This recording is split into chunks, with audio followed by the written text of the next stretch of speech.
Just imagine your childhood mind turned into a psychology playground. Behind the curtain of science, researchers often ignored ethics in pursuit of knowledge. The result, generations of children who carried scars like trauma into adulthood. We're about to uncover the 5 darkest child psychology experiments in history. Let's start. Experiment 1. In 1920, psychologist John B. Watson wanted to prove that fear could be manufactured.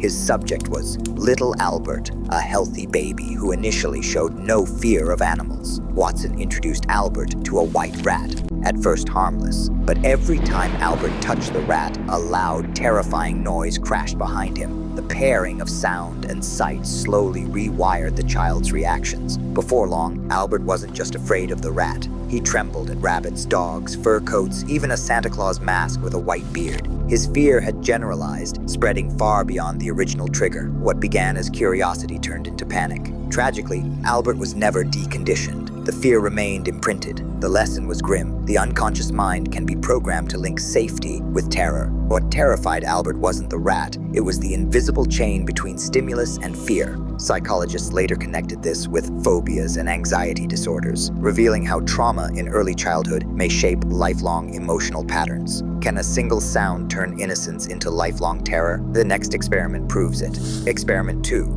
In 1939, a speech pathologist, Wendell Johnson, divided 22 orphans into 2 groups. The first group received encouragement, every word praised, every effort validated. The second group, however, faced constant ridicule. Children were told their speech was flawed, mocked for minor mistakes, and warned they would never speak properly. The results were devastating. Children who had spoken fluently began stuttering, paralyzed by self-consciousness. The ridicule rewired their self-image. Speaking became a source of shame. Long after the experiment ended, many carried deep anxiety about communication, feeling broken by words alone. This experiment revealed something chilling. Authorities' judgment is as powerful as physical punishment.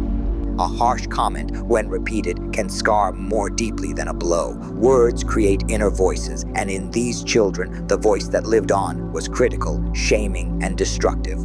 Can words alone break a child's confidence forever? We're about to find out. Experiment 3. Mid-20th century orphanages met basic physical needs, food, clothing, shelter.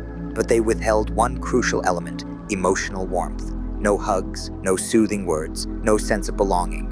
Caregivers rotated, showing no attachment. Children raised in these conditions displayed severe developmental delays. Many struggled with speech, cognition, and even physical growth. Most devastating were the emotional effects. They learned mistrust, detachment, and the inability to bond. Psychologists later described this as attachment disorder, a condition that often lasts into adulthood, leaving individuals unable to form healthy relationships. What this revealed was profound.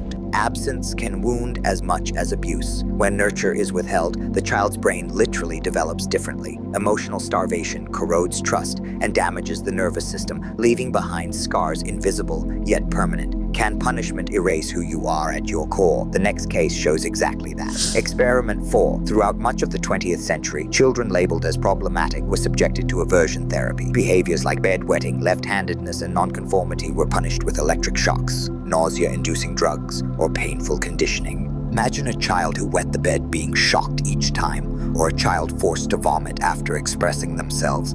For many, this linked their very identity with pain. They didn't just learn to avoid certain behaviors, they learned to fear who they were. Over time, these children internalized shame. Their personalities fractured under pressure, and many grew into adults burdened with depression, anxiety, and self-loathing. Aversion therapy revealed the terrifying power of coercion. When you punish identity, you rewrite selfhood itself. Can punishment erase who you are at your core?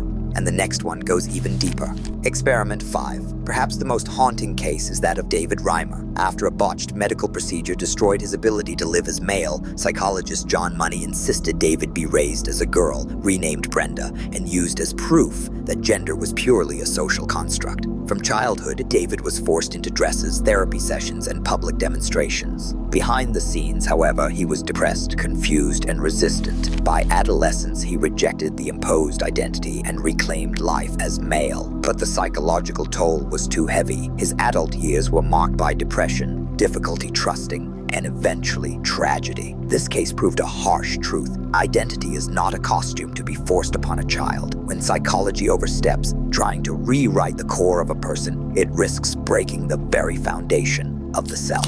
You know, aversion therapy and the David Reimer case illustrate a darker form of manipulation. Unlike fear or neglect, these experiments went further, targeting the essence of being. They sought not just to control behavior, but to redefine who the child was. Little Albert learned fear. Orphans of the monster study learned self-doubt. Neglected children learned mistrust. Aversion therapy victims learned shame. David Reimer showed how identity itself could be weaponized. The message is clear. Every interaction, every judgment, every act of coercion leaves a mark. These aren't just experiments, they're nightmares written in history. The darkness of these studies warns us today. Control is easy, nurturing is hard. Psychology's purpose is not domination, but protection. What makes these experiments even more disturbing is how easily their patterns echo in everyday life. Parents, teachers, and caregivers may not realize it, but similar methods, fear, ridicule, neglect, or forced control, are often used unconsciously to make children obey. A harsh word, silent withdrawal of affection, or constant criticism can shape a child's brain just as powerfully as the laboratory experiments we've seen. These actions may seem small in the moment, but repeated over time, they carve deep pathways of fear, doubt, or mistrust. That is why awareness is critical. Recognizing these subtle behaviors allows us to guide children with understanding rather than control, shaping their future minds in constructive ways instead of destructive ones. If you found this eye-opening, don't forget to subscribe for more.